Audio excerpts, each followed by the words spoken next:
તો ફ્રેન્ડ્સ, આ રવો લઈ લીધો છે અને આ 2 બટાકા છે. લીલા મરચાં આવી રીતે નાના ટુકડા કરી લીધા છે, બરાબર, અને ચીલી ફ્લેક્સ લીધા છે.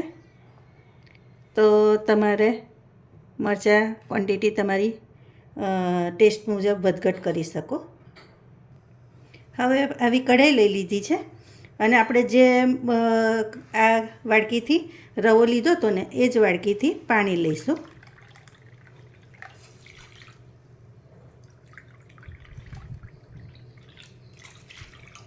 તો આપણે 2 વાડકી પાણી રેડી દેવાનું. હવે પાણી આવું ઉકળવા આવે એટલે આપણે એમાં 1 ચમચી તેલ એડ કરી દઈશું. આ ચીલી ફ્લેક્સ છે એ પણ એડ કરી દઈશું.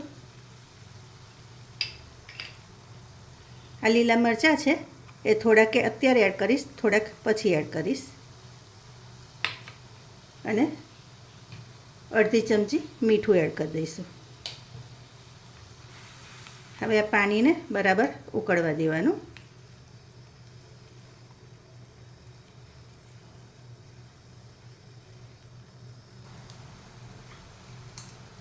આમાં જ આપણે જીરું પણ એડ કરી દઈશું. 1 નાની આ ચમચી કર્યું છે. હવે આવી રીતે પાણી બરાબર ઉકળે એટલે આપણે આ રવો એડ કરી દેવાનો.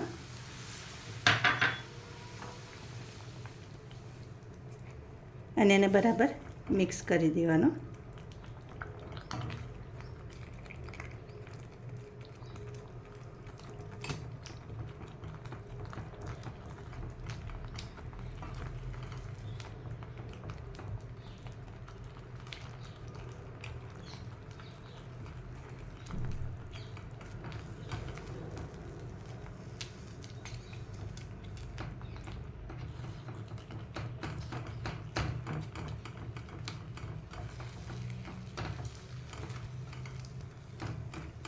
એને આવી રીતે ક્રશ કરતા જઈ અને બરાબર કરી લેવાનો.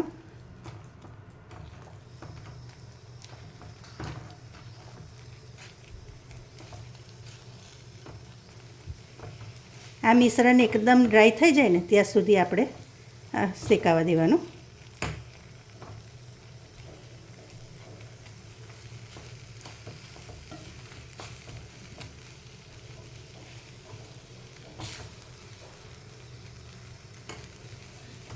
આ રેસીપી તમે એકવાર ચોક્કસથી ટ્રાય કરજો, ખરેખર બહુ સરસ લાગે છે. અચાનક મહેમાન આવી જાય ને તમારે બહુ ટાઈમ ના હોય ને આવવાના હોય ને તો આ પણ તમે બનાવીને ખવડાવી શકો.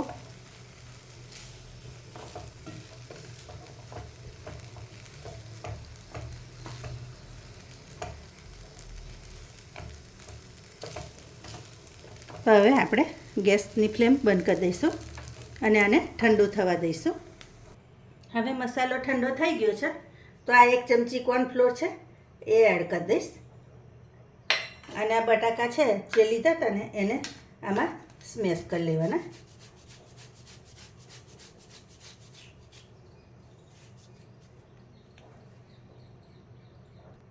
હવે આપણે આમાં થોડુંક મીઠું એડ કરીશું. મીઠું પહેલાં પણ એડ કર્યું હતું એટલે આપણે ઓછું એડ કરવાનું.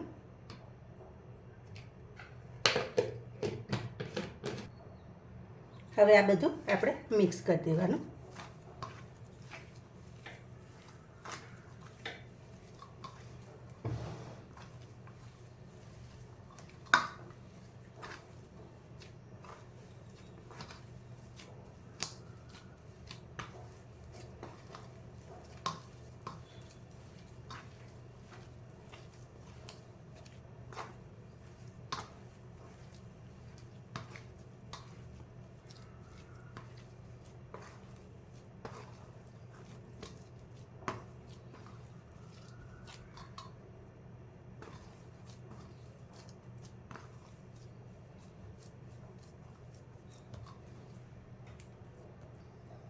હવે આપણે તેલવાળો હાથ કરી લેવાનો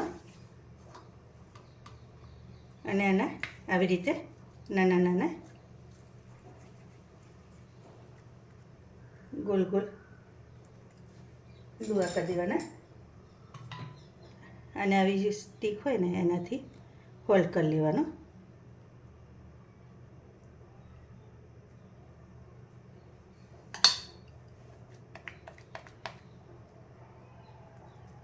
તમે આંગળી નાખીને પણ કરી શકો આવા ગોલ ગોલ. નાની મોટી સાઈઝ કોઈ બી ચાલે.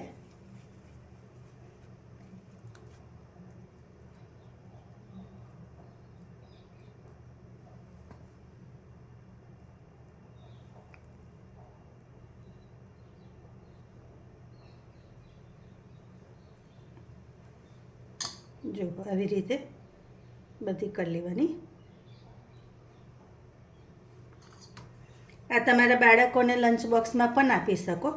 એમને પણ તમે આ બનાવીને આપો ને તો એ જો ખાતા નહીં હોય ને તો ટિફિન પૂરું કરીને નહીં આવતા હોય ને આવું આપશો ને તો ટિફિન પૂરું કરીને પણ આવશે.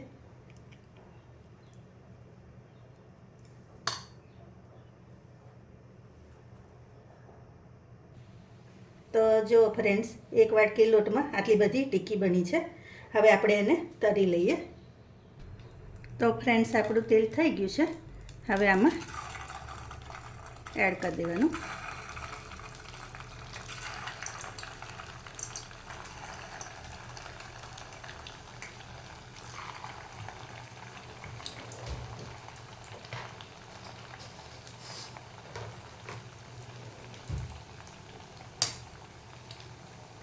અને મીડિયમ ટુ લો પર આપણે તળી લેવાની.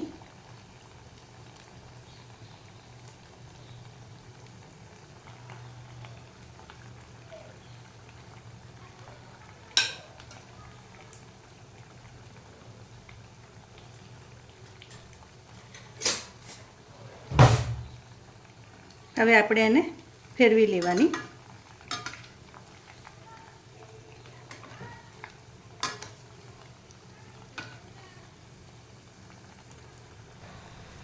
તો ફ્રેન્ડ્સ, એને ઉલટતા પુલટતા થોડાક લાલ થાય ત્યાં સુધી તળી લેવાના. તો જુઓ, આવી રીતના થવા જોઈએ. ફરીનું બેચ નાખીએ ને ત્યારે તેલને થોડુંક તપવા દેવાનું.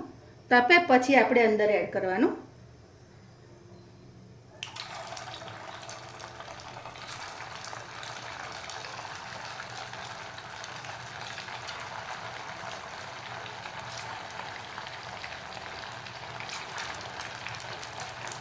અને આ બબલ્સ ઉપર જે આવે છે ને એ બબલ્સ એકદમ નરમ બેસી ના જાય ત્યાં સુધી આપણે એને હલાવવાનું નહીં. હલાવશો તો શું છે, એ છૂટું પડી જશે. જો પહેલાં કરતાં બબલ્સ ઓછા થઈ ગયા છે. હવે આપણે એને ઉલટ પુલટ કરી લેવાના. અને ઉલટ પુલટ કરવા આવી રીતે ચમચી જ લેવાની.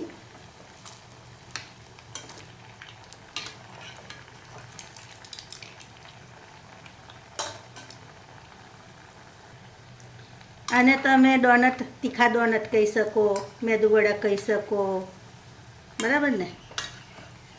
પણ આ ખાવામાં બહુ સરસ લાગે. એટલે એકવાર આ રેસીપી ચોક્કસથી ટ્રાય કરજો.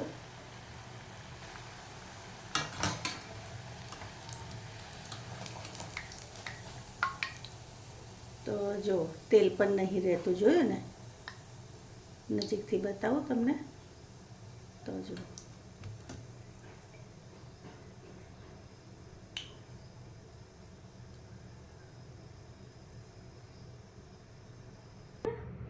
તો ફ્રેન્ડ્સ, જો ગરમા ગરમ આપણે મેદુવડા કહો કે તીખા ડોનટ કહો, આપણા રેડી છે.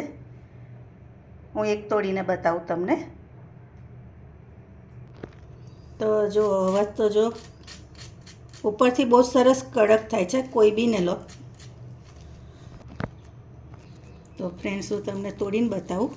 ગરમ બહુ છે.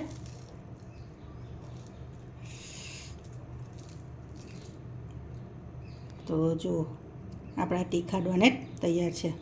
આમાં તમે ચીઝ પણ એડ કરી શકો, કરવું હોય ને તો ખાવામાં બહુ સરસ લાગે છે. તો તમે એકવાર રેસીપી ચોક્કસથી ટ્રાય કરજો અને કેવી લાગી એ પણ મને કહેજો. ચાલો, તો ફરી નવી રેસીપી સાથે આપણે ફરી મળીશું. Thank you.